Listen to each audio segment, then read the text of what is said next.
पता है लीजिए, मैं सिर्फ ये कह सकती हूँ कि जो भी तुम्हारे साथ या अनुषा के साथ हुआ है वो बहुत बुरा है।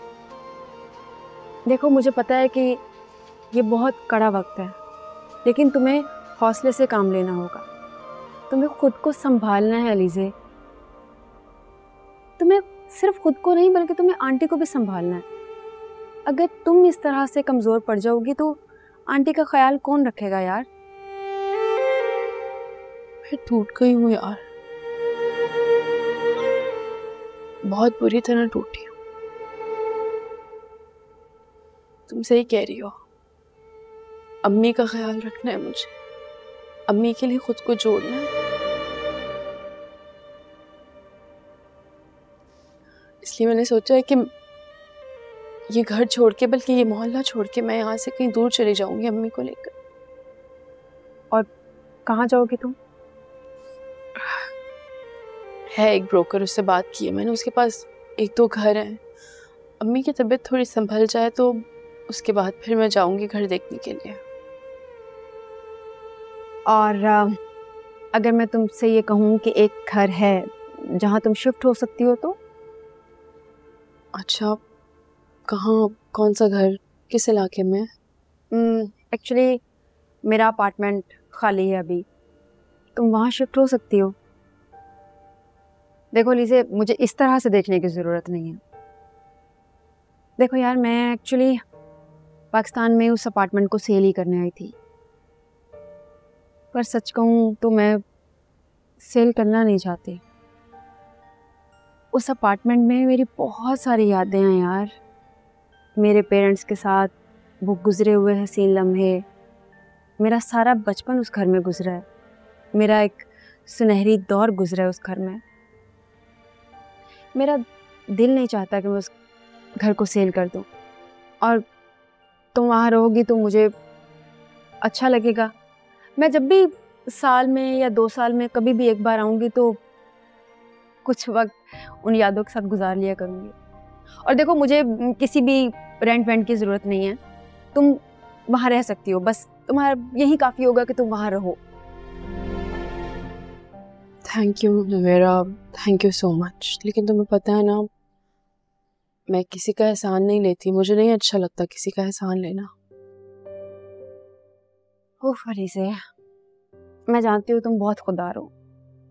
ओके, तुम्हें जितना रेंट मुनासिब लगे तुम दे दिया करना, कोई इशू नहीं है, लेकिन प्लीज़ वहाँ पे रह लो।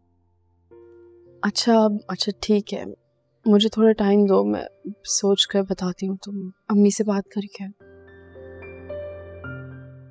ठीक है, लेकिन मैं 1 या 2 वीक में वापस चले जाऊँगी, तो प्लीज़ मुझे जल्दी बता देना।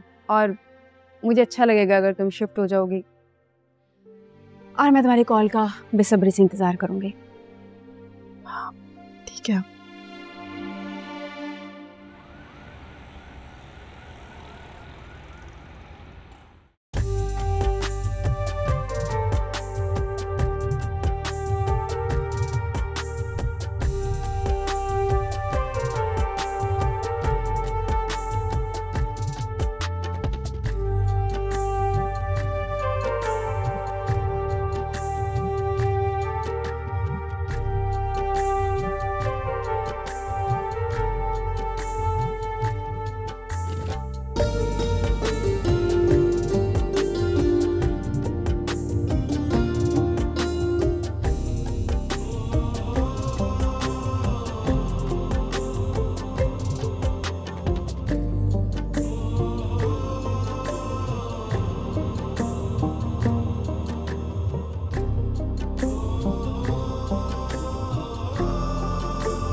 देखो, मैं जो बात कर रही हूँ कनीज, उसे ध्यान से सुनना।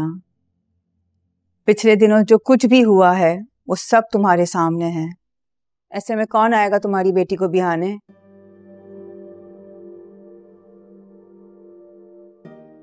जो कुछ भी हुआ उसमें अलीज़ा का तो कोई कसूर नहीं। शाइस्ता ने शादी से इनकार कर दिया है और ये बात पूरे महल्ले को पता चल चुकी है। बुरा नहीं मनाना कनीज, लेकिन नाम तुम तीनों माँ बेटियों का ही आ रहा है, इसीलिए मैंने सोचा मैं तुमसे बात करती हूँ। एक रिश्ता है मेरे पास, रिश्ता अच्छा है, लड़का पैसे वाला है। तुम कहो तो मैं बात चलाऊं। कहाँ के हैं वो लोग? क्या करता है लड़का? कहाँ रहते हैं? और तालीम क्या है उसकी? अब वो हैसियत नहीं है तुम्हारी कनीज के तुम ये सवाल जवाब करो। अब तो जो भी रिश्ता आए फौरन शादी की हामी भर लो। ऐसे कैसे हामी भर लूं? औलाद है मेरी, पैदा किया है मैंने उसे।